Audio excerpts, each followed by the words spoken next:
Imagine that you're stranded in the middle of the ocean, and just picture how scary this is. It's dark, it's cold, you can't feel anything, that's how cold it is. Maybe there's a big storm coming, maybe you see sharks swimming around nearby, but you have to keep treading water to survive. How long can you tread water for? Personally, I can for like a minute or two, and that's about it. That's at my best. I'd be done for.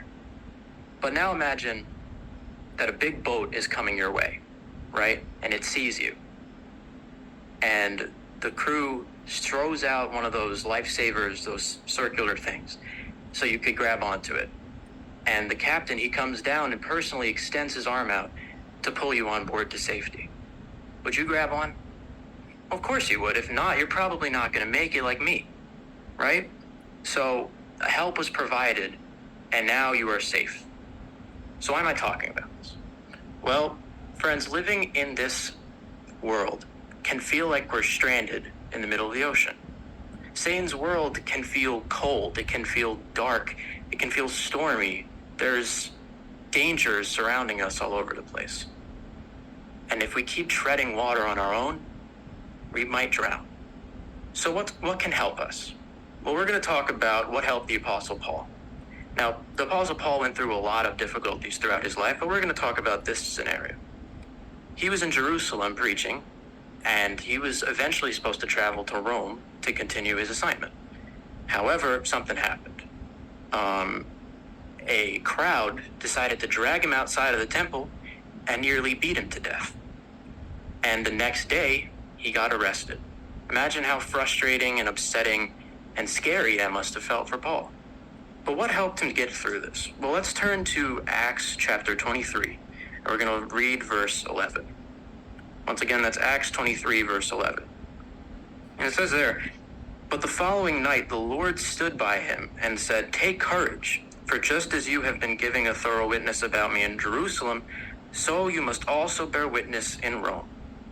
So as we can see here, Jesus assured Paul that not only is this not the end for him, but he's going to make it to his destination safely and continue his assignment. Well, did he?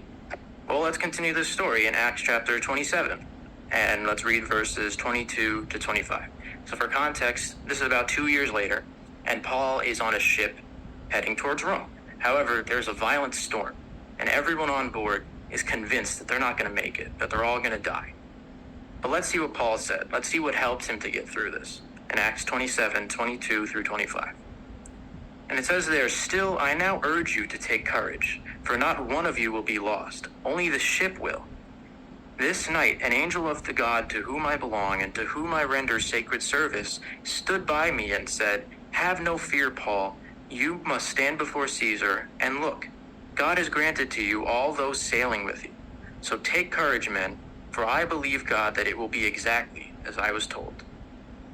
So as we can see, Jehovah sent an angel to assure Paul once again that not only is he going to survive, but he's going to make it to his destination safely, along with everyone on board. And guess what? They did. If you continue reading in Acts chapter 28, it goes on to say that Paul did make it to Rome safely, and he continued his preaching work there. So what can we learn from this? Jehovah was with Paul, and he gave him the help that he needed by means of his son Jesus and his angels. And he can do the same for us. So how does this affect us specifically? Well, let's read Matthew chapter 28 and verse 20. And we're going to read the B part of this. And it says there, "And look, I am with you all of the days until the conclusion of the system of things." He didn't say, "I'm going to be with you some days or whenever I feel like it." He's going to be with us all the time. That's what Jesus promises us. And the same with the angels in Psalms chapter 91, verse 11. Jehovah tells us that he sends his angels to guard us in all our ways. So friends, sometimes this system of things will feel like we're stranded in the middle of the ocean. But we shouldn't tread water. We should notice that this boat is coming our way because Jehovah sent that boat to us. And the crew, his angels, are there to throw us that lifesaver so we could stay afloat and grab on.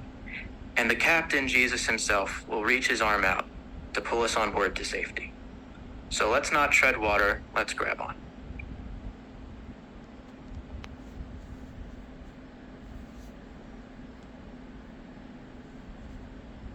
Brother Gonzalez, another excellent talk you delivered there.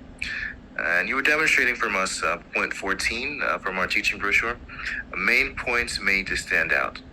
Now with this talk, you developed it well, and you had one main point, that Jehovah, he will send his angels to help us. And you developed your whole talk around that one main point, developing using examples, make it easy for us to follow. And it was done excellently. Thank you so much, my brother. It's definitely something we can use in the ministry when we're teaching.